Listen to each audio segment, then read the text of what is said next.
Good day. Welcome, Fedi Friends, to episode 7 of Fireside Fedi.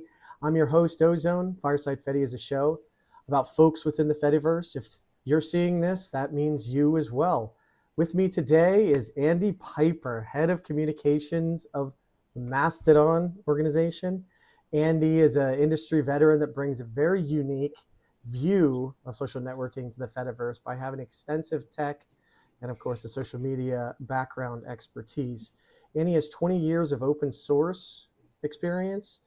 He's worked for IBM, Cloud Foundry, and try not to gasp, but Andy even worked for Twitter, which is a good thing. We all have different experiences, right? And around the Fediverse, Andy's worked on projects including Postmarks, the social web tracker for FOSDEM, as well as working with one of our previous guests, Johannes, on fedidevs.org, as well as many other things. So, Andy, thank you so much for coming on and talking to us.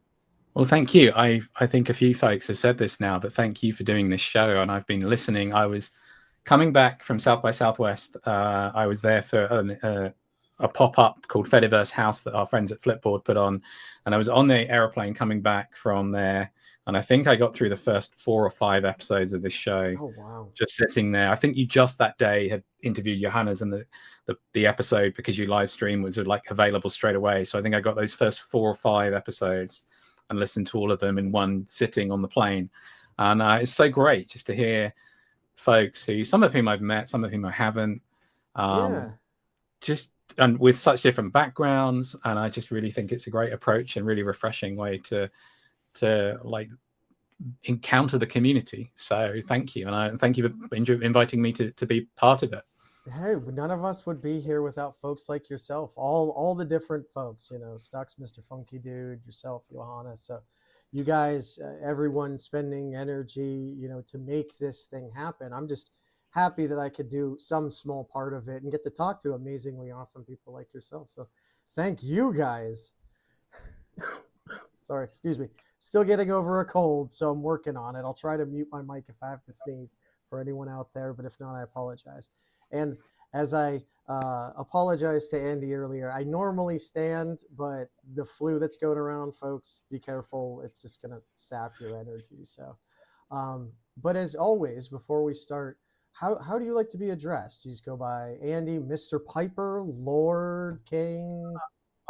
I've gone by Pipes at different times, but and I don't know whether that was in relation to my awesome karaoke skills, but Andy is fine, thanks. Yeah, Andy? That works. Okay. So I mean, you're already jumping right in. Andy does karaoke. I have been known to do karaoke. I'm jumping to the end of the interview, but I got really into the Aladdin movie back in the original Aladdin movie, the Disney cartoon version. So A Whole New World is one of my go-tos, and a couple of Coldplays as well. My nieces absolutely hate me. Well, when they were younger, especially. In fact, I'm sure they would just be as embarrassed by me serenading them with A Whole New World now as they were when they were much smaller. But anyway, yeah. No, that's great though. Like I do that with my kids. I just start singing, and if it's a song they like, it's okay, because then they'll jump in and sing too. Okay. Yeah. Right. But 9 times out of 10, I'm just listening to something and they're like, Dad, stop. I don't want to hear it. Okay. So then my chat has to put up with it whenever I'm streaming. I start singing. So who was Andy growing up? Did you you're a little kid, you're like, I want to get into software and I want to help change the world? It's weird. I've always had an affinity for technology. I got an Acorn Electron, which was an 8-bit computer, sort of ZX Spectrum time in the 80s, and I grew up with those early 1980s computers. But I was taught myself as I went along, and academically I went and did a history degree, so I just kind of followed my interests. I got really I got really into research and those sort of things. But yeah, I've always been into tech. I used to take home, borrow. The school that I used to go to had a modem that I used to borrow and take home during the school holidays and run up my parents' home phone bills. Joining back in the day, there were these things called bulletin boards, BBSs, that you could dial into. So, I mean, I've always messed around with tech, and I had some early experiences writing software when I was in my teens with a friend, school friend, and selling that to it was all educational stuff for chemistry and Latin, bizarrely, and some other software that we used to sell to schools educationally. But yeah, I actually found it quite difficult to get into tech with my history degree initially. I kind of came in through a side door. I got a management training course with the UK Post Office back in the late 90s, but it happened to be in their IT division. So then I just kind of started using the computer I was given, and then some people across the corridor said, hey, this youngster knows what he's doing, can build a database. So I moved into tech through that. So yeah, that was me growing up. I was always pretty nerdy, I've got to say. It was a long time until I really got enough confidence to do something like this and actually talk to another human in public. You know? In fact, I really credit going to IBM when I was 24, 25 as a then experienced hire, and having to go and be a consultant, which means going to a different customer most days and having to like strike up a relationship and fix a problem for them. And that kind of helped me to grow some social skills and learn to pay attention to which soccer teams had played the previous night so I could have a conversation with my customer, you know? And actually that time at IBM, I was there for 10 years. I've shot you through from being born to my mid-20s here, was when I started doing more public speaking and things as well. So actually late 20s by then. So yeah, that was me growing up, I guess. Just sort of interested in helping and tinkering. It's interesting because I remember, you know, I was a very shy kid. I was a very nerdy kid as well. I never sold any software growing up. But I was kind of the same, where my background was actually criminal justice. My bachelor's is in criminal justice. And then I pivoted into computers to get back into what I want. But I don't know if you ever had teachers that were like, you know, being able to publicly speak, no matter what field you're in, is going to be massively useful. And I was just like, nah, I'll just stick to my thing. And it wasn't until my 20s as well that I kind of opened up, and I haven't stopped talking since. Well, I had terrible public speaking experiences at school for sure. They're the kind of things that I have flashbacks to. You know, they're the embarrassing things I did in front of an audience when I was 15 years old, are things that I remember now and cringe over. But I had a really fortunate childhood and education. I'm very grateful for the opportunities that I've had in life, I have to say. I had some really great teachers, and there was a point where I had to make a choice about what I was going to go do at my senior level, and then into university. And I could have, you know, I was being kind of courted by the science teachers and the arts and social science teachers. And I just chose to do the thing I was interested in, which was history and English. So that's why I ended up going that path. I just kind of went with the thing that I felt more excited about at the time. It was difficult then getting a job in tech because I didn't have any mathematics or science as an educational background past the age of 16. So no, but I think that gives us a unique experience of, you know, I again, my background was in criminal justice. It's because I didn't know what to do in college, right? You have to go to college. So I went to college and I did criminal justice because I found it interesting. And then it gives you this experience of, at least for me, it was, okay, well, I want to kind of pivot, and I'm fine starting at, you know, step one, whatever it is. And then I figured out what I wanted to do. I ended up working at Red Hat. So when they were bought out by IBM, so technically we both worked for IBM. Interesting. My best friend from school, who I used to sit next to in maths classes, he ended up working for IBM, for Red Hat straight out of school, straight out of university.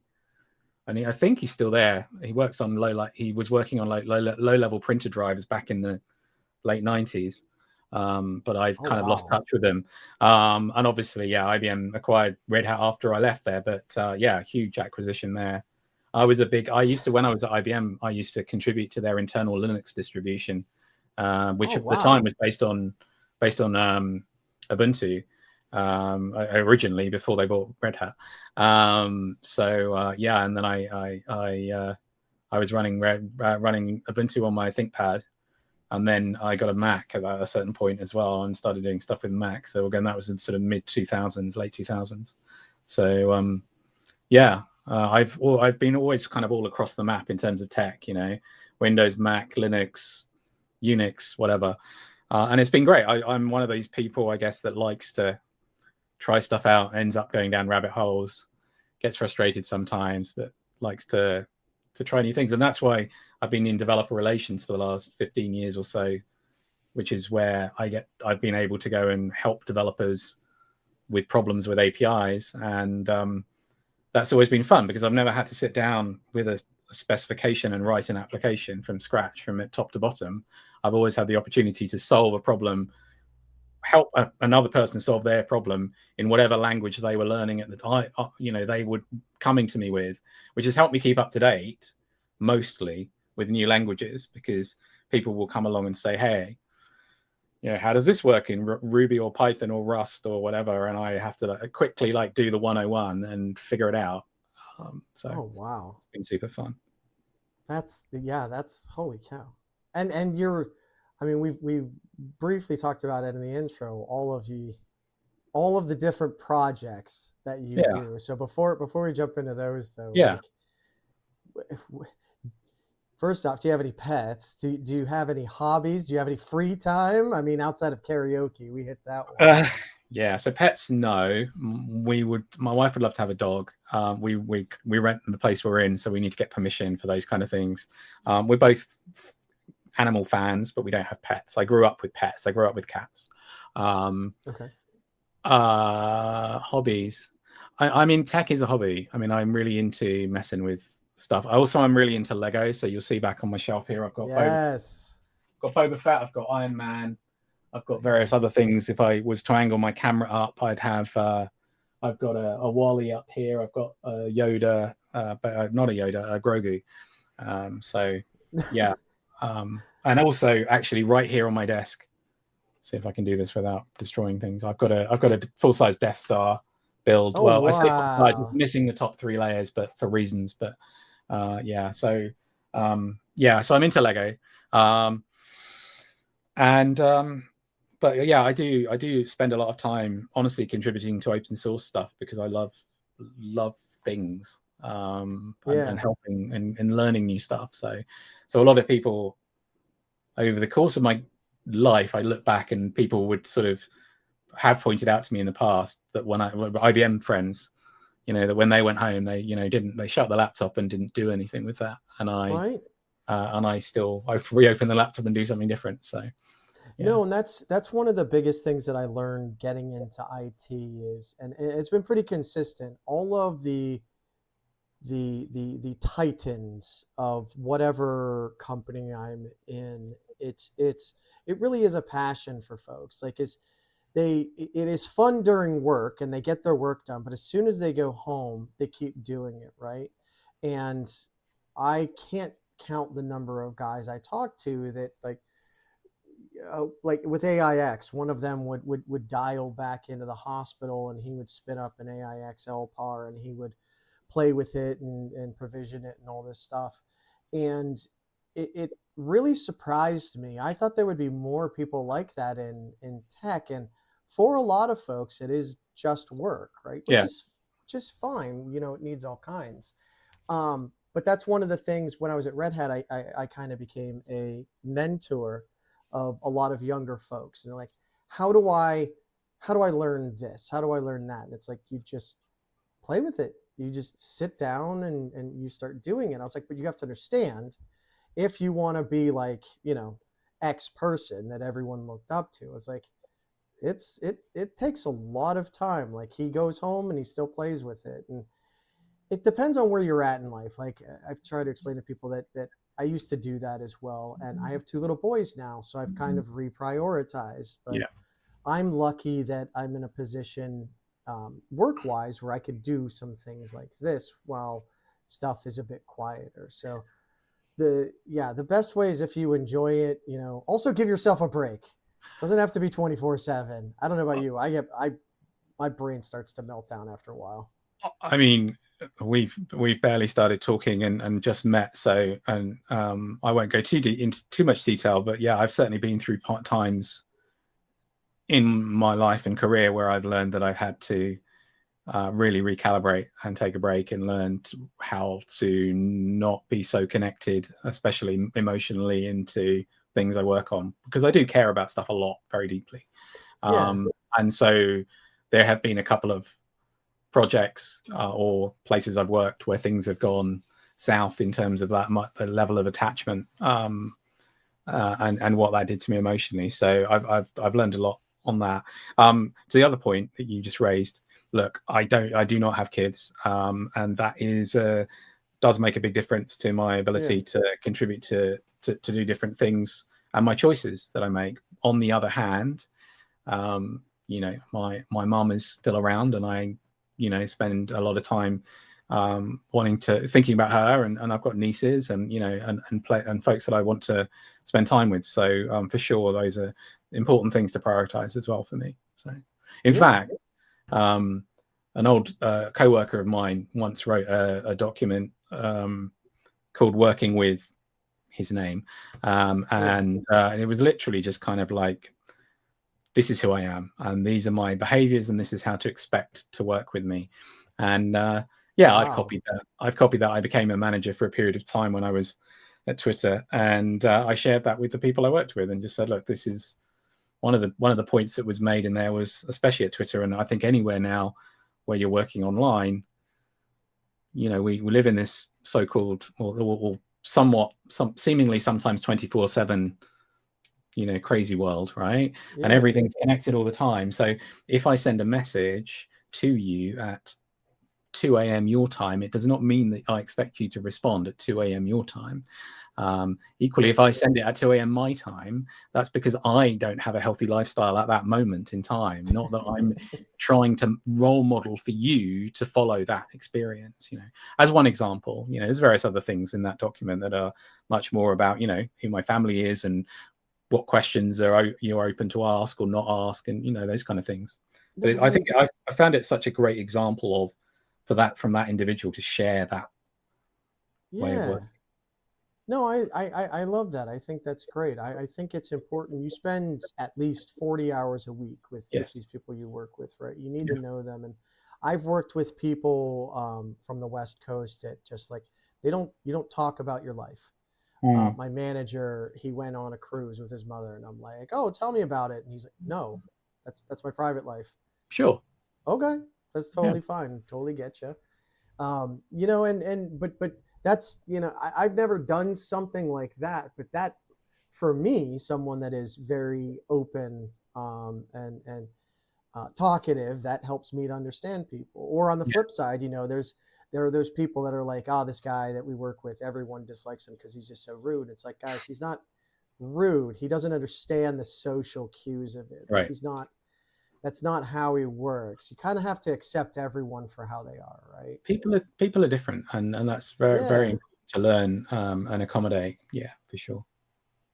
So you've worked on all kinds of things. I was going to talk about gamesatwork.biz. You have, which is a podcast you do with a friend, you said, right? Yeah, so two friends, actually, both of them, we were all worked at one point together at IBM. And at the time we were involved in an internal community there, was doing stuff with a platform called Second Life. I was about to say old platform. It's still around. It's still around.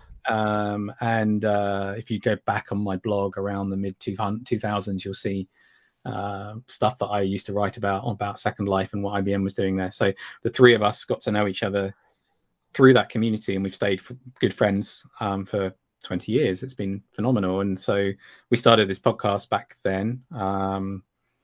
Wasn't called Games at Work originally.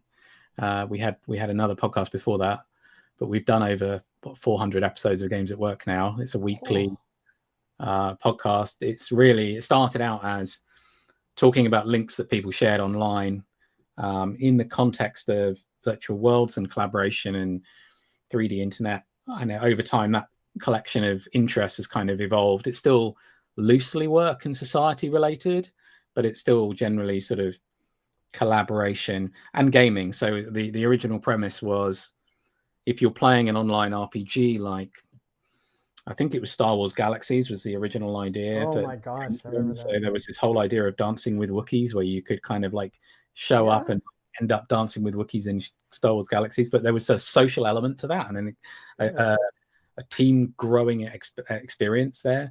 So we were talking originally around sort of how you can take gaming technologies and use them in a work context. And I think we've constantly seen that kind of the games part of tech push things forward, especially now when you look at AI and GPUs being used for AI as AI engines. All of that stuff has kind of come true. So that's what the podcast is. It's a weekly show. It's usually all three of us, but if one of us is not available per 1 week, then it will just be a couple of talking heads talking about the latest interesting tech news for half an hour.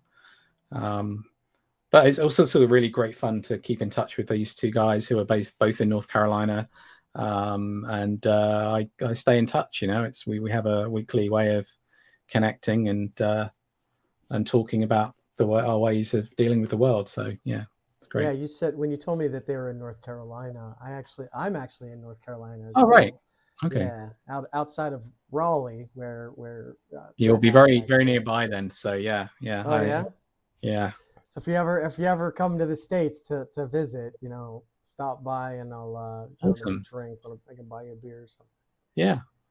That's awesome. Yeah, no, this is it amazes me, and maybe I don't fully understand. So IBM was directly involved in doing stuff in Second Life, or that's IBM has a thing called had a thing called Emerging Business Opportunities, EBO.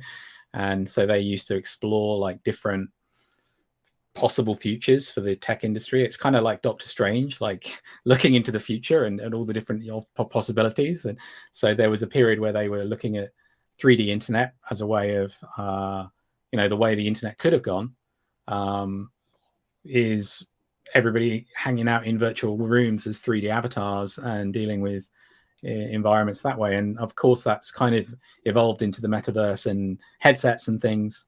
But IBM bought at the time, I think 10 or 12 islands in Second Life, which were quite big investments, and were experimenting with setting up virtual retail spaces for big brands in the US. And I remember I did an interview. I was part of a roundtable interview with a journalist from the BBC that was broadcast on TV in this virtual space.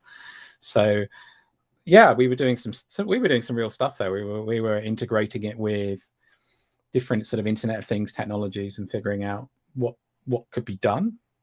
So I'm just trying to see if I've tied it down, but I've got this little orb thing down here on my hand, which is not showing up great on camera. It's kind of this pink purpley ball.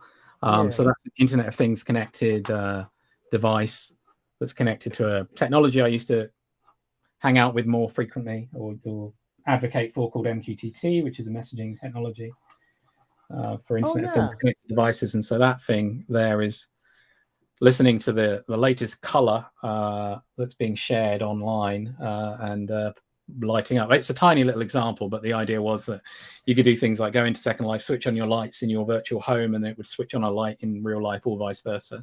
So those kind of things were little experiments we used to do. So that's amazing. And the reason I know MQTT is actually Home Assistant. Home Assistant uses it for its messaging queue, right? Indeed, it does. Yeah. That's all my vibe as well, for sure. Yeah. That's one of those things, again, with having non-techie little kids and wife. Like, I love playing with those kinds of things, but it's like when I'm out of town and something breaks, it's like I can't fix it for you guys. You gotta wait. So I try to keep it to a minimum, at least for me. So how do you balance your work and your personal life? It seems like they are very intertwined. Like you are constantly playing with tech and stuff like that, but you do have family. So Yeah. Well, look, I'll be open. This is as broadcast as what I've done on the internet. I had a moment a few years ago where I had to take a break from things. I lost a family member and things got pretty bad. So yeah, I've tried to reprioritize things.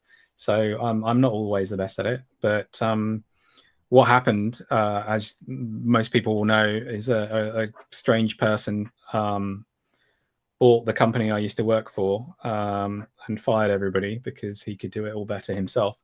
So I found myself at the end of a 9-year time with that company, pretty stressed out, pretty traumatized by that whole experience. And I decided I wanted to take 6 months out. So this is the end of 2022 when Musk bought Twitter.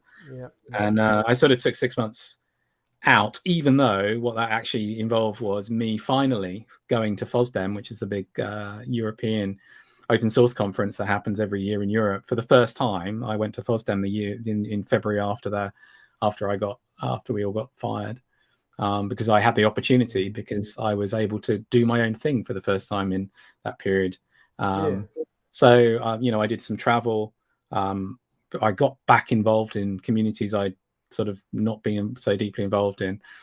Something else that happened was my wife and I decided we wanted to kind of unload all of the junk that had piled up through the pandemic, and move it into somewhere else. So we had our home back. So we got an art space in nearby where we live, and created a little. I intended for it to be like where I do my tinkering in electronics, but we both kind of got really interested in pen plotters and art. So we've got this art studio called Forge and Craft, which is kind of an art studio / maker space that the two of us go and do things in. And I try and sort of take an interest. There is technology underlying, but I try and take an interest in the history of the human interaction with the technology. So I gave a talk a couple of years ago, or 18 months ago, about the history of computer art, not in the sense of ask ChatGPT to generate you an image, but in the context of mathematicians in the 1960s starting to experiment with pen plotters to draw charts, and then that evolving into this whole art movement, which it did and has happened. And you can still get these pen plotters, which are very technically straightforward, XY motorized devices that move a pen around. And they've been repurposed. When I was at school in the 80s, these machines were what you got output from computers with, because you didn't have laser printers and inkjets and all those things we use today. You literally, if you wanted to get your architectural drawings out of your program, it was drawn out with a very accurate pen plotter. Those things have now been repurposed by artists. So we're part of that whole community. So that's kind of what I try and spend time doing as well. Like I say, it's definitely still technology, but I try and take an angle of creativity as well. It's a physical thing. Like there's something about building software, right? But it is not tangible. It's that word. I knew I was about to use the word tangible. That's exactly it. It's really fascinating to me. And if you think about the way that a pen draws and layers up ink on paper, and you think about the fact that the texture of every sheet of paper, it could be different. You could be working with parchment or hand pressed cotton pressed paper versus super fine thin Japanese paper or whatever.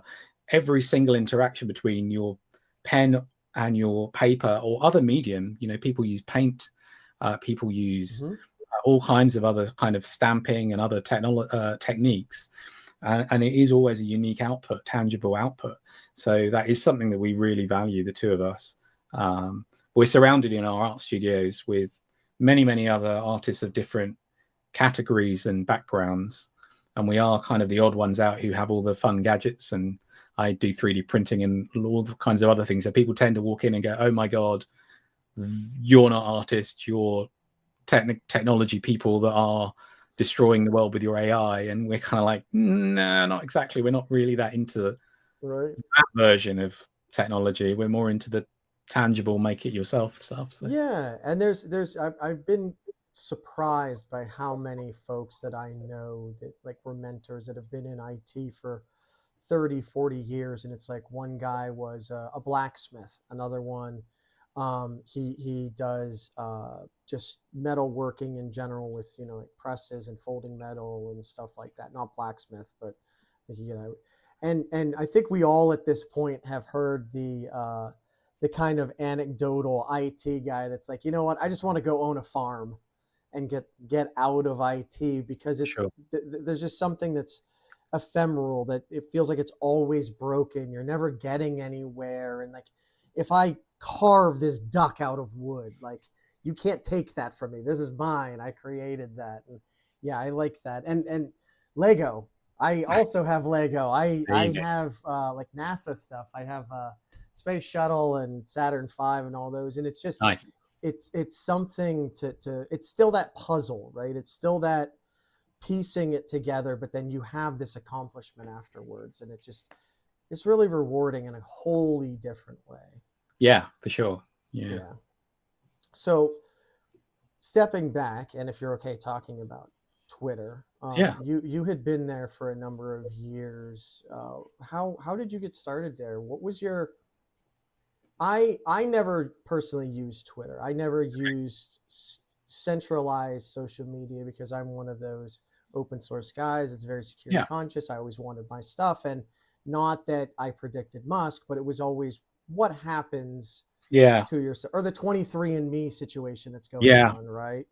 Like, what happens to all of that data? So and I'm sure you did not start there in a hopes that you'll make a billionaire oligarch super powerful or something. So are you able to go through and talk about this? I'm happy to. So yeah, absolutely. I got my account on there in 2007, and pretty early on. I was in the sort of first 500,000, which is a low number,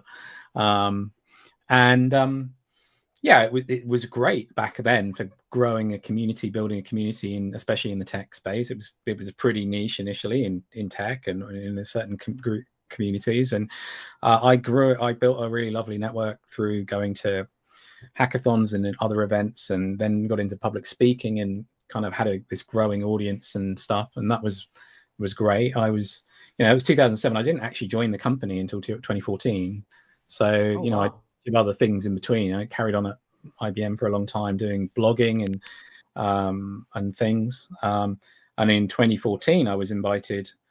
I was at Cloud Foundry, and somebody contacted me from Twitter and said, "Hey, we're growing. We need a developer advocate in London, and your name's on the list." And I was super excited back then. It had just gone through a sort of a it was just when it had gone public, just after it had gone public. So I missed the big sort of happy moment for share value and stuff. But it was still really exciting, and I'm grateful for that experience. I think we did a great set of things.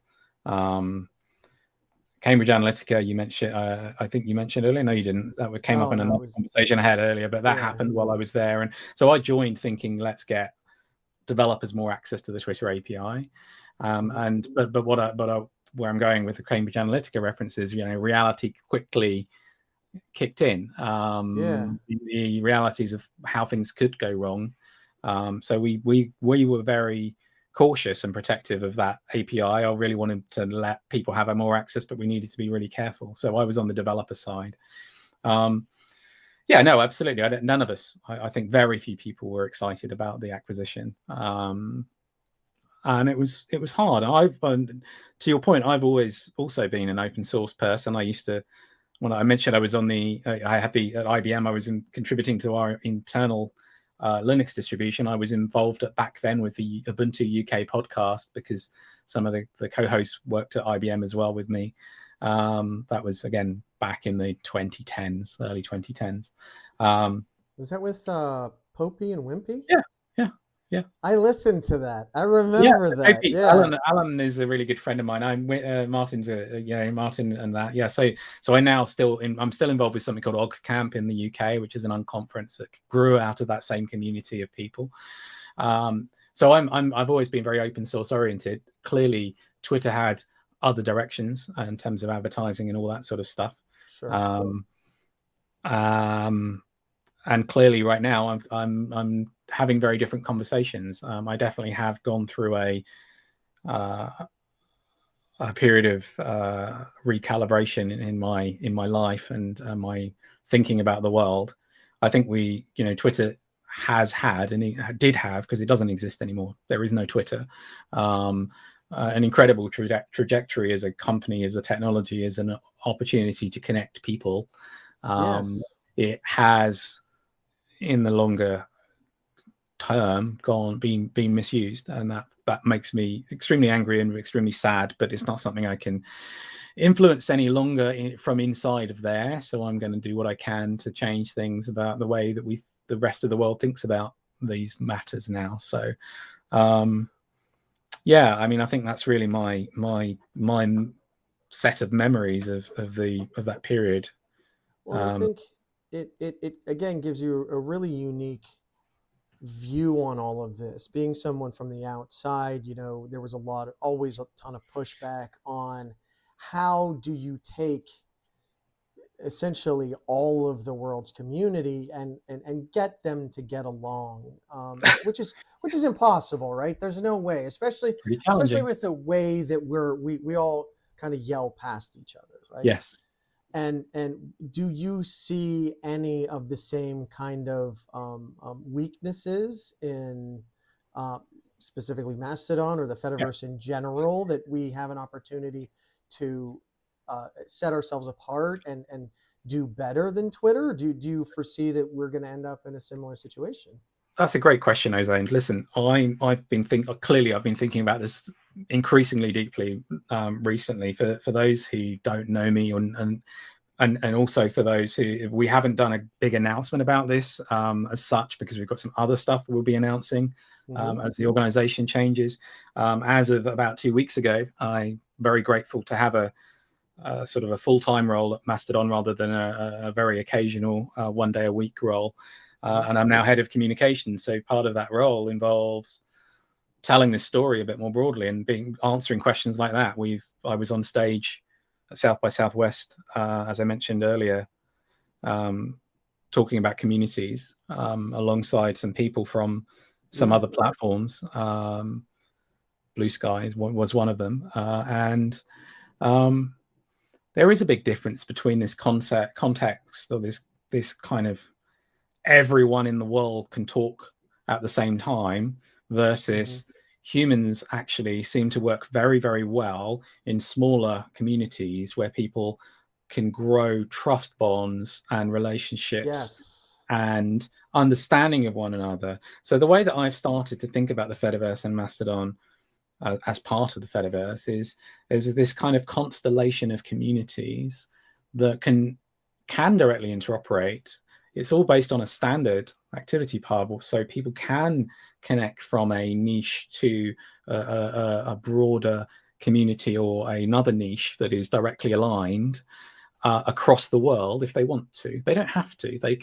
They have control. They can curate their own spaces much more carefully. And because you have this somewhat artificial, but also actually technical, specific context of a server or an instance, and those are owned by people and have their own rules and their own set of instructions about what the behaviors are. But the people that run those communities can know them really well and understand, if they choose to, the nuances of interaction in it. I am not a furry, but I know a bunch of people who are, and they have different, and some people in those communities have much different interactions and nuanced interactions than I might expect in the communities that I'm part of. and I respect that, and I don't understand it. I don't claim to, fully kind of get every kind of way that they may or may not refer to each other and so on. But there's different ways that you might be required to moderate or interact with those communities. So the one size fits all approach doesn't always work. Another example of this from my background is when it comes to developer relations, the thing that Twitter lost when it didn't continue to have a fully open API was the opportunity to really cater to niche communities. So a good example of that is for users who have vision difficulties. So Twitter as a company was catering to the broadest possible audience, which was the whole world, right? And a large portion of that is English speaking. A large bit of Twitter's audience was Japanese speaking as well. That was their second largest community, and the second place they opened an office after the US. And yet there was a big cultural gap because none of the engineers were in Japan about how Japanese users use that app. For example, in the Fediverse, you've got entire communities, the so-called Starkies like Miski and so on that grew up in Japan. You've got open APIs for all of the platforms really, and the Mastodon APIs are heavily used, and you can build unique experiences that cater to the way that people want to consume or interact with the information. So you could build a much better, Twitter was never likely to spend a lot of money on people who had vision difficulties beyond what the operating system offered. So, VoiceOver in iOS is pretty good. And as long as you write your iOS app well and integrate it with VoiceOver, it'll be a decent experience. But, there were a lot of users who wanted a different experience, and there were some apps that got built on the old Twitter API to help with that. But it was something that Twitter I wanted to encourage, but we had to sort of tolerate and enable rather than fully endorse and support and promote to the broader community. So, sorry, I do this thing.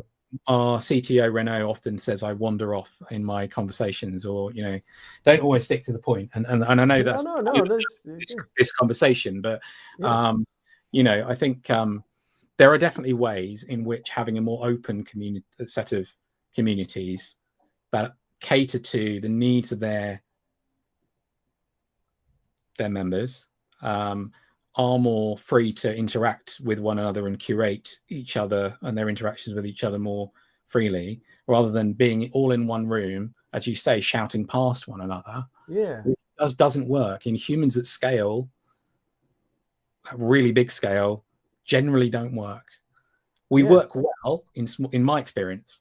We work well, and as a historian, observation, we work well at and I can't give you the number. It's not the Dunbar number of whatever number of individuals he claimed you can have as a group, but we work well at a certain scale. And even in big companies, the reason why you have departments and smaller teams within those departments is because you work well at that scale. And you then delegate down the responsibility, because a certain work groups and certain interaction levels work. But if you had everyone in the company of our 400,000 person company or whatever it is shouting at the same time, you get nothing done. No, I relate to absolutely everything you say. It's interesting because when I was at Red Hat, I was in support, and we did have Japanese customers, and it was very clear from management, you do not touch a Japanese case. Not because we don't speak Japanese, and not because they couldn't speak English, but because they have very specific social cues and very specific ways of addressing each other, and they can become not everyone, right? Like this is not I'm not trying to get stereotypical, but they have very specific ways of addressing each other in Japan, and we never wanted to cross those lines. So with that kind of segmentation, those little niche communities, which again, as Twitter, you are a public company. You have to go for the largest dollar, Yeah, right? Like you want to foster these things, but if it's only 1% of your market, it's you can't really do that. And as for the accessibility thing, I remember one of the biggest things when Reddit turned off their API. yes, We have someone that is a blind user, and he's basically like they've made it impossible for blind people to access Reddit. exactly. Yeah, And that's right. I feel like the Fediverse, while we don't have, you know, billions of dollars, if you want to do this, you can do this, and you can be rest assured that like ActivityPub is not just going to turn itself off underneath you. Right. Um, Even something as simple as I just saw someone messaged, or sorry, I was looking at PyFed Social earlier, and I saw a different front end for Mastodon, and I was like, Yeah, this is a whole new way of doing this. You click yeah, on a conversation, it actually blows it out to the side, and then you can see that whole history there. And I'm like, you can pick this. Like, if this is what you want, you can pick it. Like, no more of this, oh my God, Twitter changed or Facebook changed the entire yeah. UI, right? Like, that doesn't work for me. And I I think that's one of its strengths of it. We have a long way to go, right? We have a lot of things to learn, but we also have a lot of opportunity that I feel that Twitter or Facebook or any of the big guys really are not interested in or not capable of. Do you agree with situations like that? I know I'm an idealist, and I think it's true. I think the challenge, and I've said a few times now, that this is one of the toughest jobs I've ever done, because of the diversity of the mm-hmm, community, and that's of course a wonderful, wonderful thing. But there's a lot of different projects that have their own ways of doing things. I mean, yes, there's an underlying kind of connective tissue, which is ActivityPub, but you're dealing with different programming languages. You're dealing with mm-hmm, different, arguably front-end APIs in the case of Mastodon, or platforms. You have some different socio-political viewpoints in terms of how much you believe in smaller communities versus bigger, more inclusive, or right, not, or more. The language is really difficult, isn't it? That's another reason why it's a challenging thing. You've got people that want to protect and absolutely believe they should be protected particular aspects of the culture that has been part of the Fediverse all along. yeah, But there's also an argument that says there's an opportunity to grow and give more people an opportunity to experience a different way of interacting online through social yeah, media and through social networks. And it's really it can be tough to do that, but we've got opportunities here. This is one of the things I first posted on my blog about when I started getting involved in Mastodon a couple of years ago directly. I mean, I'd been using Mastodon since 2017ish, I think, yeah. That's when I've been very on too. lightly, but Yeah. because it was open source and that's another social network, and I love all those things. But I one of the first things I read about was the opportunity for developers and for people to help to build this space. We've got Fedi Forum coming up next week, Yeah. which I'm excited about, and I know that Johannes spoke about here. And Yeah. there's always so many ideas and so many cool new things happening, and opportunities for new people to meet each other that haven't yet spoken, but have Yeah. got similar ideas. One of the things that I've written a little GNOME app, a little GNOME shell extension for is radio, not Radio Free Fedi. That's what went away. The Indie Beat. So the Indie Beat is a little streaming radio station that builds off of something called Bandwagon, which Ben Pate created, which builds on top of another project he created called Emissary, which was kind of like a build your own Fediverse-based community software. So he came along to Fedi Forum about a year ago, presented Emissary. Then in the same session or same Fedi Forum, there were people talking about music and how we can get more musicians and creators feeling comfortable on the Fediverse and give them tools. So he then pivoted that into creating this thing called Bandwagon, which is kind of an alternative version of Bandcamp. Oh, okay. Really cool, and it's Fediverse enabled, so you can follow Yeah. bands and folks on there, and they can put their music through that. And then he's now going to be enabling payments as well in the future. And so then there's the Indie Beat, because Kirsten, who runs the Indie Beat, knows Ben and was in touch with the person that was running Radio Free Fedi, and so musicians can opt into putting their music onto this online streaming radio station. And things like that, the opportunity to build something new by showing up to Fedi Forum, or just collaborating in these environments, talking on the hashtags, sharing what they're doing. I mean, I know that the audience of users that run GNOME on their desktop and are interested in the Fediverse is relatively small, and want a streaming radio station is relatively small. But it was a fun way for me to build a little GNOME app that I hadn't done for 20 years, because I did GNOME stuff way back in the beginning of time, and stream some music and learn GStreamer and fiddle around. And you can now just get this little extension for GNOME that pops in your header, and then if you're hearing some music you like, you open up the menu, you look at it, you click on the link that takes you to the bandwagon profile, and then you can buy their stuff. It's great. I love it. Dude, Sorry. This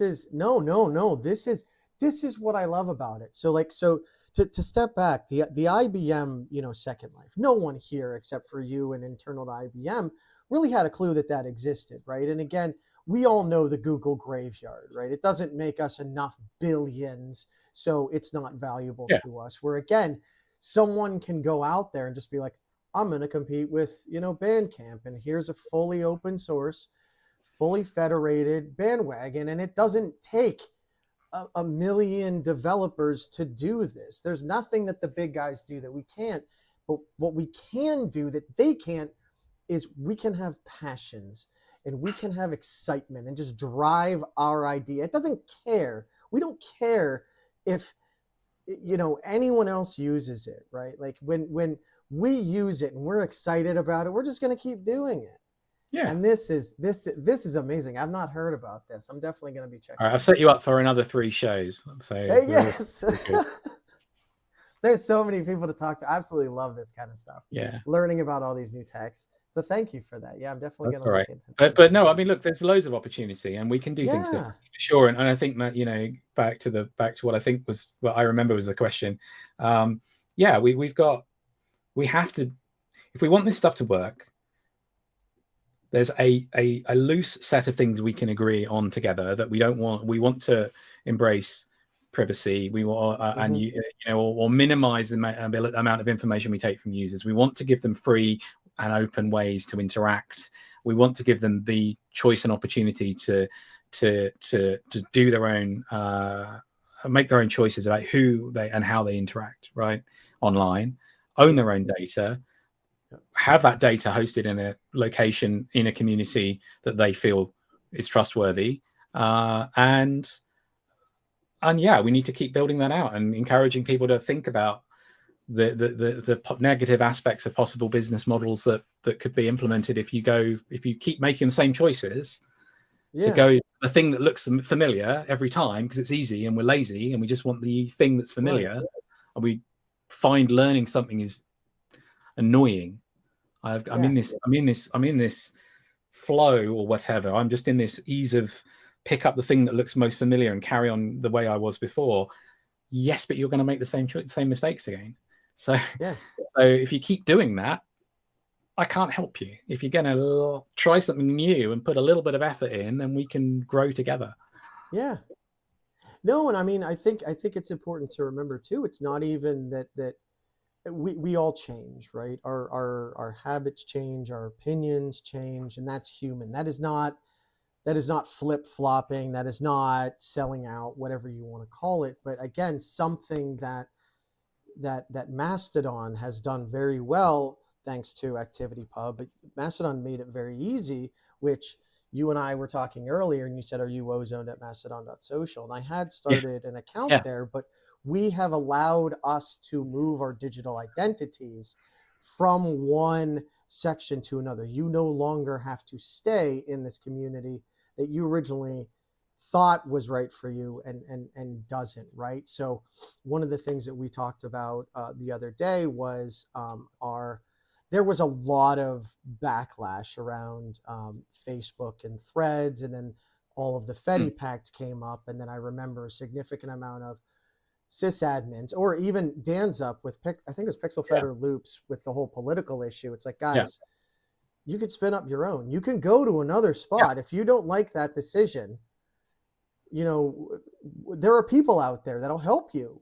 Like we're more than happy to help you set up things so you can build the community that you want and still be able to access everything else that you want.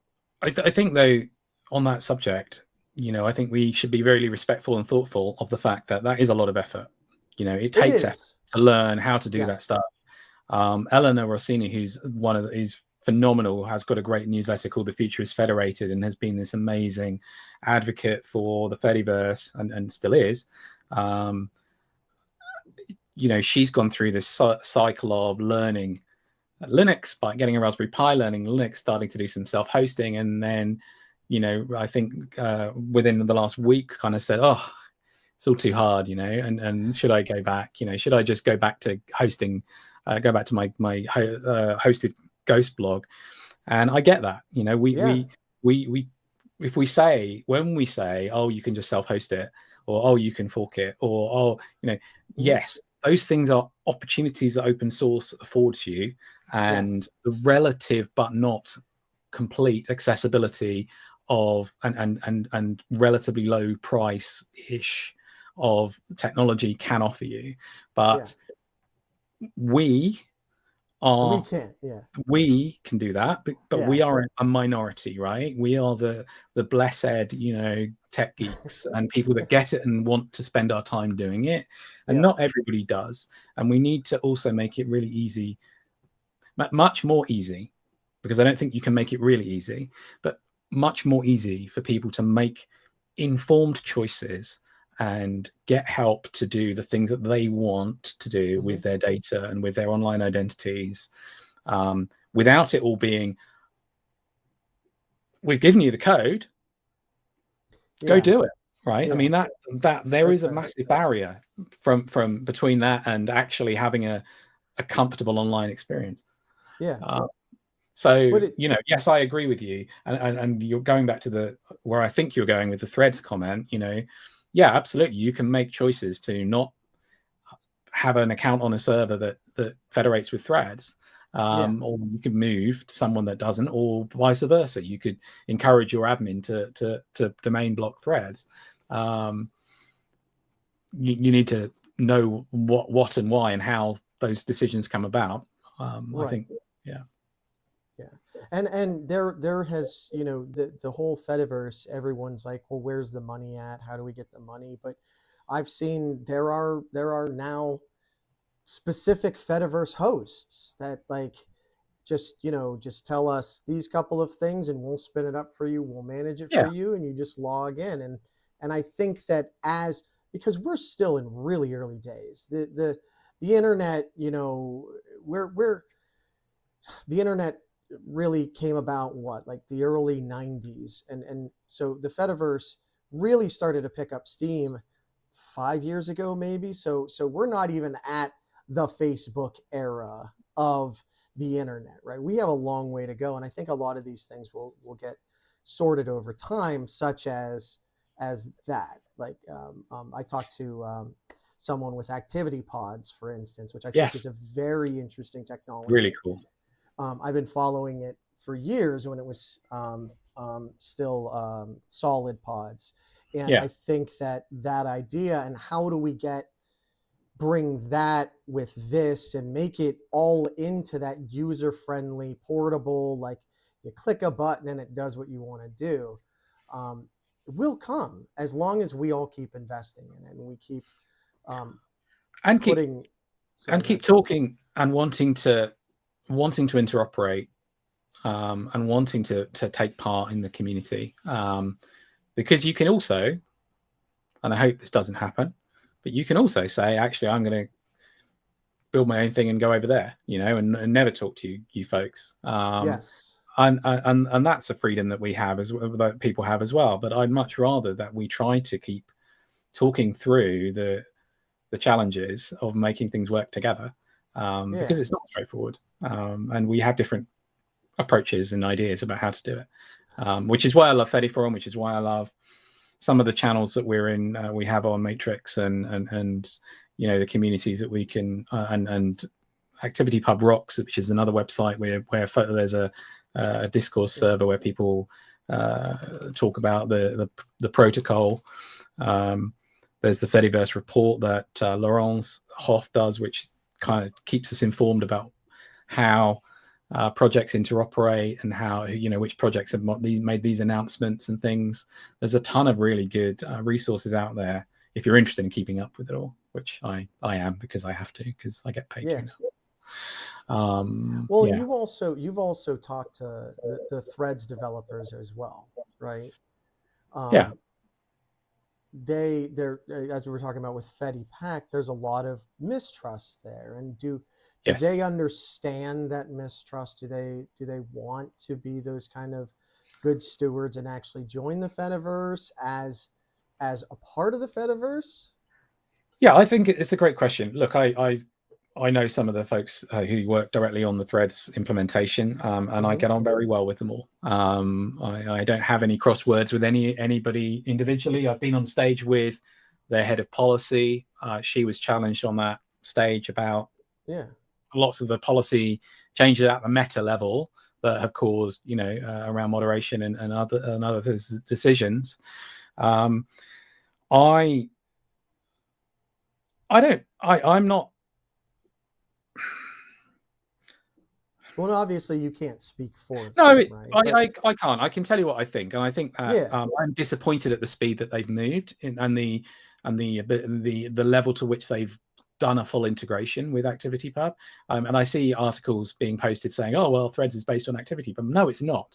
Threads is Instagram, but text only, slightly refined, so it's not quite as nonsensical stream, but it's still very confusing to me in terms of, like, I'm used to now a chronological timeline in Mastodon, and it's putting stuff way out of order, days out of sequence, which is really confusing to me.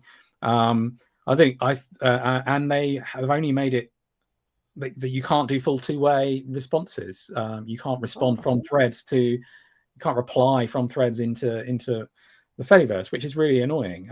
So I think they're always going to keep it as this kind of separate stream of content or interoperability inside of their app. I hope they get to a point where it's sort of quote unquote fully interoperable. I don't know whether they will, because of all the changes that have happened. But I get on really well with them. I believe that the folks who've built it have done so in a really thoughtful way.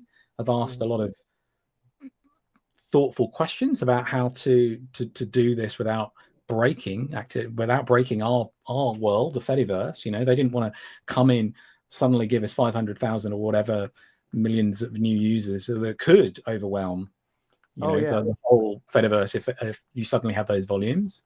They've done it slowly, but I think they've done it too tentatively. They've made it really hard.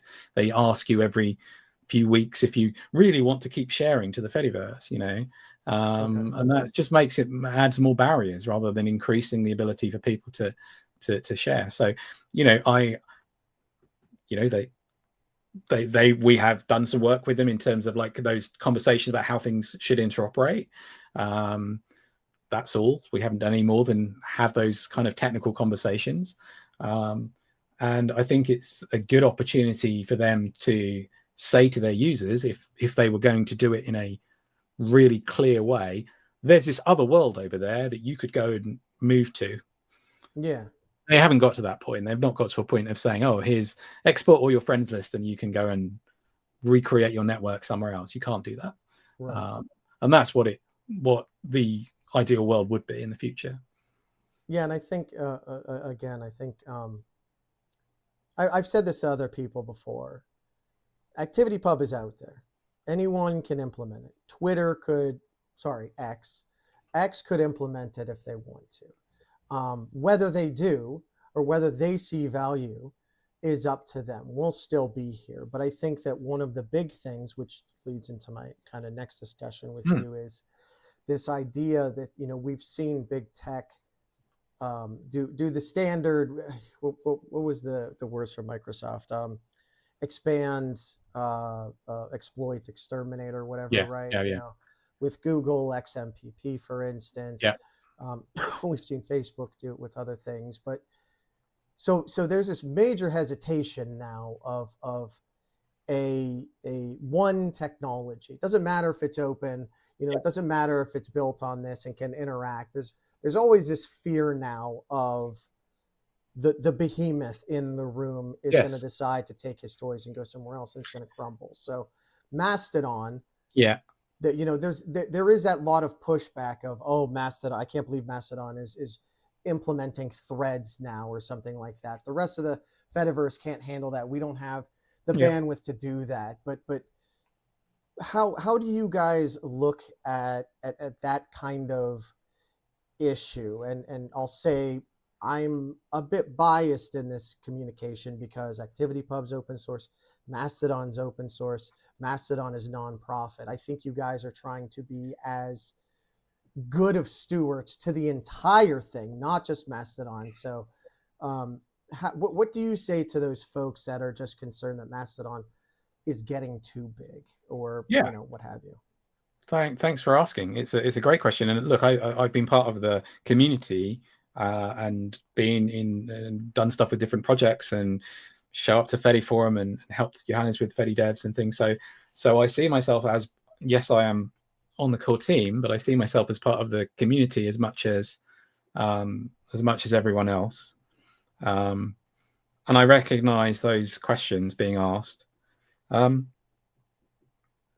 the first thing I'll say is that Eugene is and the team have made this decision recently, which we wrote about in January, to create this new nonprofit in Europe to sort of safeguard the assets, make sure that there won't be a single billionaire owner of the copyrights, of the trademark, all of the things that could be bought and taken as a sort of network. I mean, there is simply nothing central other than that to sort of buy and take and misuse, right? Because you've already got tens of thousands of Mastodon instances running that are nothing to do with the core team. They run the code that we provide, but they have their own rules and communities. I think that at different stages, different projects get to different sizes, right? And that's an interesting part of this whole thing. Another thing that I've been trying to do in the last couple of years, and I know other members of the team have as well, is we are a small team. We're growing. We just welcomed a new developer this week, Echo, working on the I think I literally just saw that. Really excited about, and we've got some great folks on the engineering team. We've got Shannon and Gregory that do our mobile apps.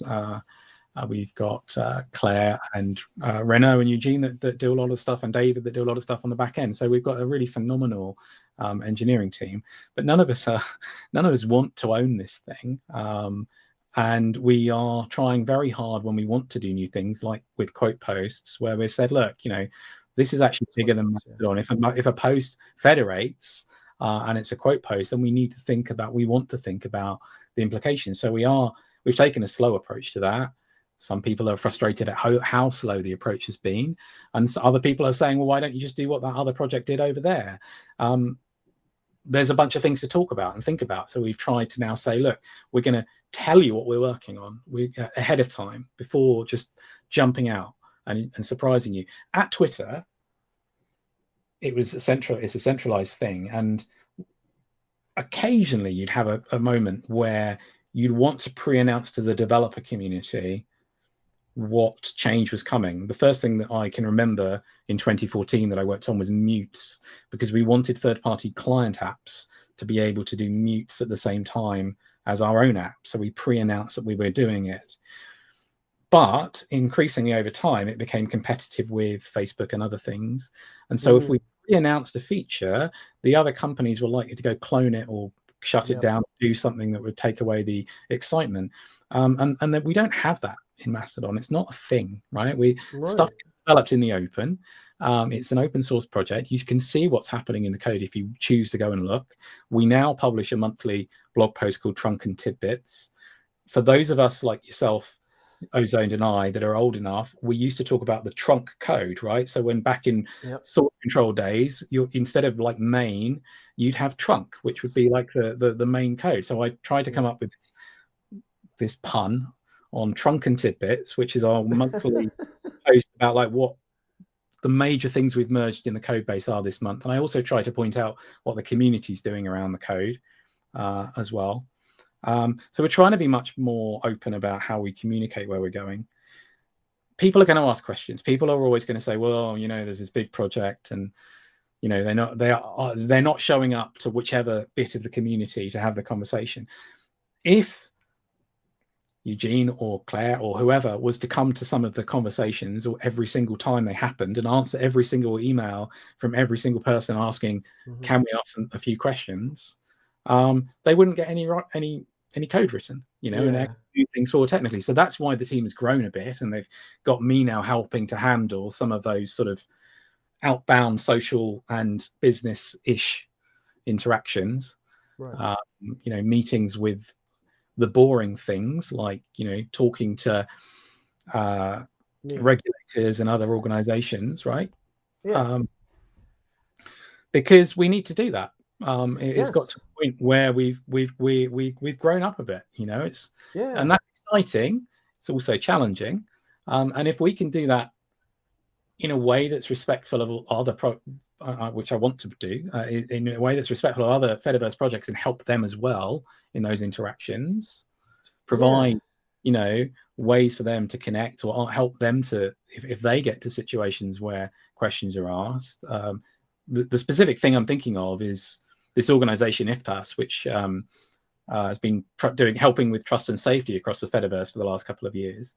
And so they've built this wonderful knowledge base of documents to help people that do moderation deal with, you know, difficult questions about how you handle certain types of content, or how you deal with helping your moderators with stress and those kind of things. There's different things they've helped to build there. So and again, if you put those down into individual projects such as Mastodon, then it takes away a lot of the opportunity for those to move forward and build the tech. So well, I think you hit on two really great topics, which you and I had talked about before, is the what was it called, the reply, the whole reply history, right? Like there was, as social media is, there was, you know, a bit of a backlash of, we're so happy to have this, why did it take 7 years to get in? Like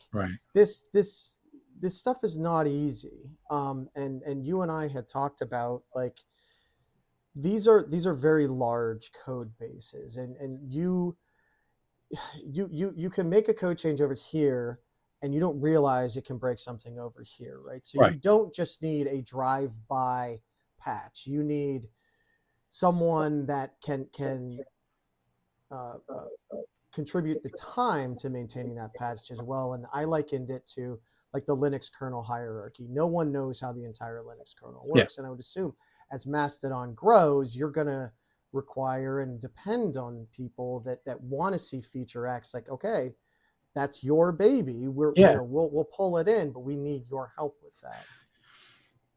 Yeah, I that's true. So you mentioned a feature, fetch your replies, which we've merged, but we're testing. We know it's potentially going to be part of the next big release, which means that when you go to click to reply to a post, you'll get all of the replies that exist across the Fediverse show up, rather than just ones that are local to your instance. And that's what has sometimes led to, you know, the reply guy problem. I've done it. I did it, I think yesterday, where I replied to something and then just realized that someone else from another instance had already replied.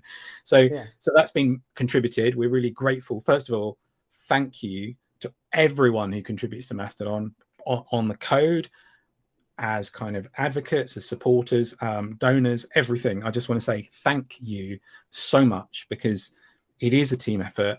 we have a team of people that work on this, but we rely on all of those other things, and we rely on those extra eyeballs to point out bugs to us and to help us to bring in new features. But you're absolutely right, Ozone. It's not as easy as just saying works on my machine, okay, so we'll merge it then and it'll be fine. You know, we need to take a much broader view of things. It's a big project. It's deployed on tens of thousands of servers worldwide, some of which are now running for big institutions like the European Commission. You know, we want things to remain stable. We want to add features, but we want to move at a pace that works. We want to deal with technical debt because the platforms we build on, like Ruby, get updated, so we need to update, and things get deprecated, so we need to deprecate, which is just about to happen next month with Mastodon 4.1. Will go out of support. So and we need longevity. So you're right, we can't just go, oh, this works for now. We need to think a bit more holistically about a feature, how it fits in. If it's on the user interface, how does it make sense?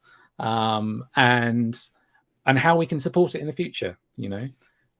So yeah, it is a little bit, I don't mind the Linux kernel analogy. I think it is a little bit like that we need to sort of, and I think in the team, we've got, you know, now iOS, Android, web, we've got front end dedicated developers now starting to come on board, which is exciting.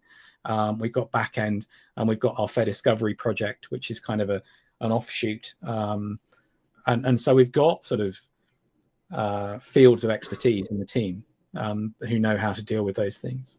Well, and it's one of those things, and again, the best way I can look at it with the purists, you talked about it earlier, like, no, we just want to keep this for us, right? Linux was the same way back in the day. Like, we don't want to make it easier. Yeah. We all want to be on the command line, but one of the most important things that has come out of Linux that I've had to explain to kind of newer folks, like, well, why doesn't it have this feature? Why doesn't it have that? Why does it take so long to merge this? It's like, guys, when something works right, you don't hear about it. But when something breaks, especially at the size of the Linux kernel or Mastodon running tens of thousands of servers, as soon as it breaks, you hear about it from everyone, right? And you need to take your time, make sure that it is not going to devastatingly break things. But yeah, it's the features that bring people, right? People are excited about new things, like, yay, I get to see pictures in my timeline or something. But all of those things have ramifications. All of those can impact somewhere. You want to do it right.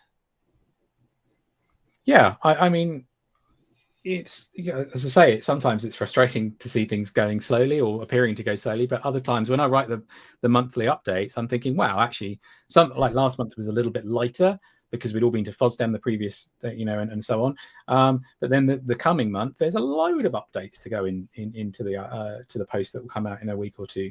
So it you know, it comes in ebbs and flows. It's exciting. Well, so looking at the GitHub version 4.3, so a little bit old now, right? October 8th, 2024, 154 commits. Like, you guys don't just sit around doing nothing like this. I started looking through this. I was like, I was gonna try and you know, highlight some of it. There's so much here. This is gigantic. Wow. I'm glad I appreciate you noticing. It is there is a lot in there, and of course, depending on the angle you're coming from, you're either looking at it as a pure day-to-day user with you, and you have a particular issue on your iOS app or whatever, and you get really, you know, but you know, there's a load of underlying stuff that needs to happen. Like, I'm down in the, I try to be, but I'm having to recalibrate myself at the moment because I am a techie. I care about things like performance of Sidekick queues and Ruby versions and things. But I'm also having to pivot into much more communications, pure communications, event planning, talking to, you know, different organizations, and I'm enjoying that. But it is a change for me. So, folks, please be patient with me. I'm trying to do both things in a meaningful way. that Well, and we all have something to learn too, like getting off of hands-on keyboard. Like I've talked to so many people in IT. They're like, "What do you want to do?" And it's like, if you're a hands-on keyboard guy, don't go into management because you're gonna hate it. And I knew a guy that absolutely amazing, totally into tech, went into management, and it drove him nuts whenever someone would come ask a question. He's like, "Let me just show you," and it's like, no. I was a manager for a year at Twitter, and I was really grateful for that opportunity. I hired somebody amazing to join our team, and she's still a good friend. But now I step back to being an individual contributor because I enjoyed that opportunity. You mentioned your mentoring time at Red Hat, and I was a mentor at IBM as well. And I love to help folks to level up and learn new things, and that's something that I hope I can contribute to the rest of our team at Mastodon, because we've got a range of different experiences on the group, and I've been fortunate enough to have worked through some interesting companies and have the opportunity to travel and meet different folks in the past. So that's been a fun part of the role, is doing some of that sort of almost sideways mentoring to help people on the rest of the leadership team to sort of connect, and they help me learn. To, like today, I sent out an email, and somebody kind of was helping me to make it sound a bit better from a marketing communications perspective, in terms of like how we can make it be better. And I've done that too. I've had too many instances where it's like I ask someone to read over something, and they're like, you're talking to them as if you're talking to a person. And I'm like, well, I am talking to a person. And they're like, no, but you're in a business. You need to talk to them like it's a business. I'm like, oh. And then they'll go through and they give me stuff. But I think that it's not even just Mastodon, right? Like Mastodon, it seems that the folks there, again, you don't want to own the whole thing. If there's a third-party project that comes to you guys and is like, hey, we're trying to interact with you and we're seeing this, where's the best place to have those kind of discussions? But also, I'm assuming you guys are very open about, talking to other people. You're not going to build their app for them, right? But, I mean, the one of the examples that I'm most excited about, and we've had a really great relationship and conversation with, is Ghost, right? So Ghost, the newsletter blog platform, just launched their beta for ActivityPub support that you can get with them. And John from Ghost gave one of the best talks, and I thought, well, just everybody at FOSDEM gave great talks, but John's closing talk on the FOSDEM social web track was really good. The video is available online, talking about his vision for Ghost and how it interacts with the ActivityPub and publishing generally.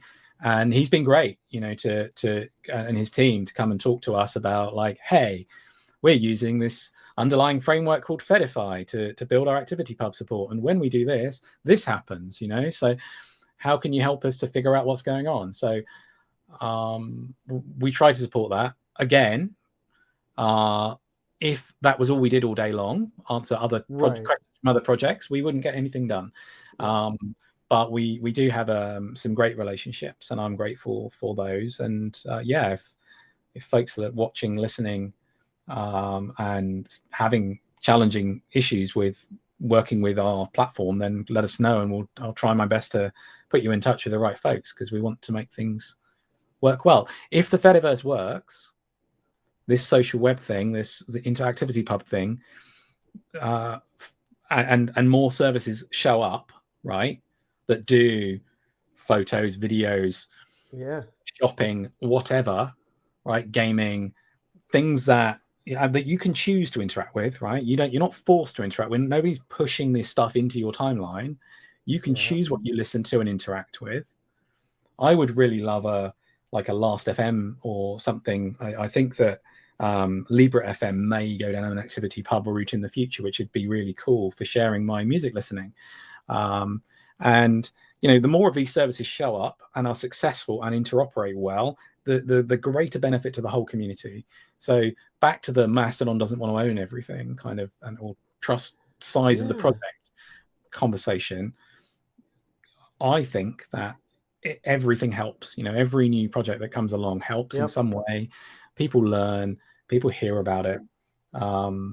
It gives more what's what I'm looking for. Uh, More justification. Like you said, it brings more people in, but the more applications you get dispersed around, it doesn't matter if it's 5 users, 5,000 users. Yeah. It makes everyone stronger and everyone Yeah. better, and the Fediverse healthier, right? Yeah.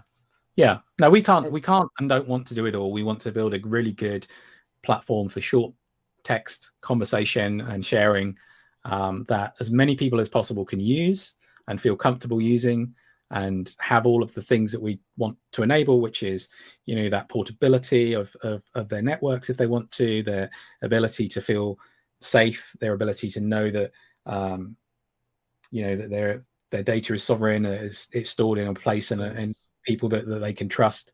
That's what we want to build, and we want to make it easy for people to have conversations online. That's it. We don't want to build all these other things and become the biggest platform and so on. We want everybody to have a healthy experience online, and that's what I'm here. And this is why I really have waited for the opportunity to work all my time on Mastodon, because I care about this. You know, I had other conversations in the last couple of years, but the things weren't exciting to me, because this is about people, this is about technology, this is about communities, it's about people sharing, and it's all driven through open source and collaboration. It's hard. People don't always get on, but we can work through it, and we can build a better world together. And I know that sounds difficult right now. Lots of us are struggling. There's a lot of stuff going on in the world that people are really struggling with, and I hear it and I see it and I feel it. But we get through this together. We build better stuff and environments and more free environments and a better world together.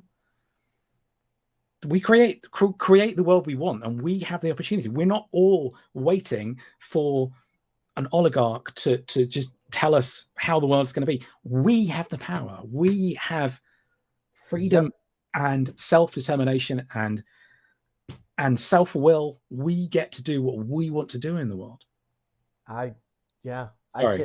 No, I do. I say the same thing, and it's always like, man, I sound so cheesy, but you believe it, right?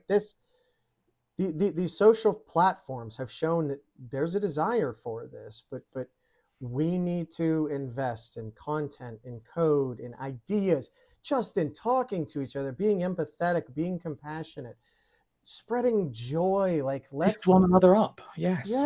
Yeah. Let's stop talking past each other. Honestly, that's what I love about your show.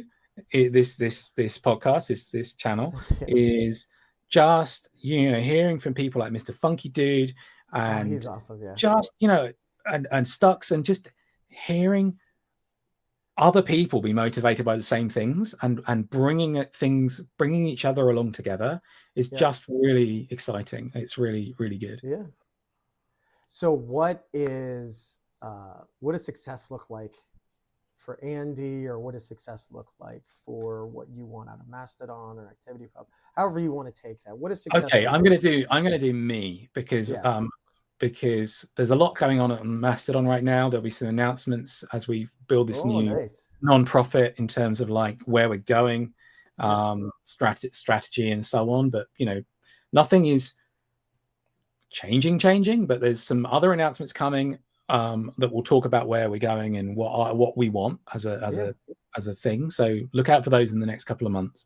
Awesome. What drives me is what I've just talked about. What I want to do is be working on something that contributes to helping the humans in the world get on better, do stuff better, make better choices, not make the same mistakes that we do because history and humans. But that's it. That's what success. You know, I don't have a grand plan.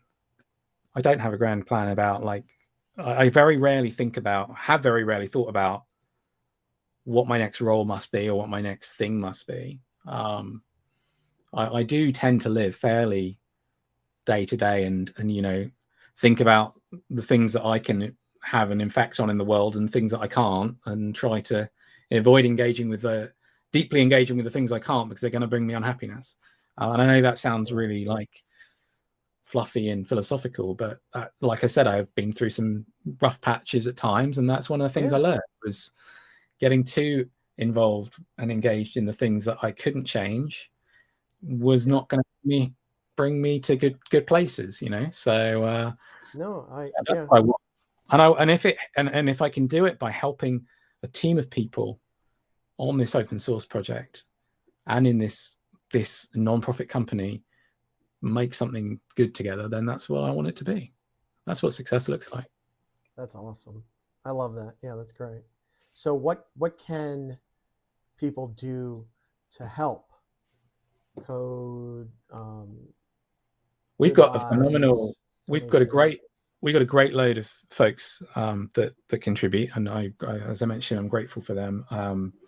And patience with us as a team is appreciated, because there's a lot of stuff that comes through our GitHub and other channels. I think not necessarily talk about the Fediverse. I think just talking to people that you know about what's wrong with or the problems with existing systems, legacy and centralized systems. Not necessarily saying, oh, and decentralized open source Fediverse software is the best solution, because people switch off as soon as you start talking about decentralized open source and software. Just talk about the problems and show them things you use. And that might be an app called Mastodon and a community of people that you talk to. And help them get started. I think that's really, really valuable. I'm going to say the obvious thing and say, please donate if you're able to. I know not everybody is able to, but we are very fortunate to the majority of our funding comes from Patreon donors and sponsors. And we want this thing to continue going forward. And we need to keep that pipeline of donors and sponsors coming in. So please do that. And yeah, just be kind to one another and to us. Yes. I think that's always appreciated as well. It's something that I feel like we take for granted. One thing that I've had to tell people before is text has no tone. So, you know, when you're writing something, think before hitting send, because it's so easy for us to misconstrue something on the internet that might be hateful. I for one, like, I use the old emote, you know, like colon parens all the time to convey my ideas. Like we're not all, you know, infallible. I don't know anyone that is, right? We all make mistakes, but don't just start screaming and yelling like, why isn't this done yet? What, you know, this is terrible, etc. Like, let's have those conversations. Let's be positive and try to work together, because this is all of ours. This isn't just Andy's. This isn't just Eugene's. This isn't just Dan's. This is all of ours. And I would say as well that people change, circumstances change, things change, opinions change. So with things like Quote Post, there was a view that, oh, well, it had been stated at a point in time that it wouldn't be done. Therefore, it will never be done. Therefore, I don't believe them even if they say it will be done. You know, things change. We've got some views, shared views of what we believe in as a team and where we're going. But you know, please, again, just recognize that just because you heard a thing or believed a thing at a point in time doesn't necessarily mean that, you know, circumstances don't change. So it can always change back, right? Like you're not on the whim of one specific person that's just deciding to do whatever. It is a team effort. And again, I know that not everybody always buys into that, but it is a team effort. It's not usually just somebody going, oh, let's build it this way and that's how it happens. So there's a lot of thought that goes in. So yeah, I think that the help that people provide is in donating, in supporting us, in telling their friends about us is great. Keep doing that. We love it. Please keep doing that. Yeah, that's all great. I love it. Well, now for the real reason I asked Andy here, I'm to give you an opportunity to win a prize of a lifetime. So the prize today, and I'm Yes. very excited, 16,000 water-soluble coffee stirrer sticks that can only be used on tea. Whoa. Yeah. I only drink coffee. Well, does your wife? You were expecting tea. You were Well, expecting British person. Who am I? Right? I don't drink tea. No. Okay. That's exciting though. That's exciting. So yep. So I did think about a gold bar, but who needs gold bars? I mean, I used all of it as gold leaf on my ice cream sundaes because I'm very, very fancy like that. So what can I say? Are you ready for the quiz? Let's do it. All right. Favorite movie and why is it Spaceballs? You see, Spaceballs is great, and Dark Helmet is one of the greatest comedic creations. But am I allowed more than one? Of course. I mean, I already told you. I told you Aladdin. Yep. That is a great movie. Disney's Aladdin. I could almost quote from the whole movie because I used to work in a Blockbuster video and it was on repeat. Oh my gosh! Yeah, that's there. Back in the day of those chunky VHS cassettes. Equally love both The Princess Bride and The Empire Strikes Back. Okay. So those are my favorite movies. As you wish. Oh, very good, very good. Well done. Foo Fighters, Nirvana, or Red Hot Chili Peppers? Foos. Oh, okay. I love Foo Fighters. I'm growing up, like I had so many friends that listened to Nirvana, and once Foo Fighters became a thing, I was like, no offense, but I think Dave Grohl really found himself in Foo Fighters. Exactly. He's got such a great story. I listened to a documentary on the radio about him within the last 6 months. And I agree. My wife and I are big fans.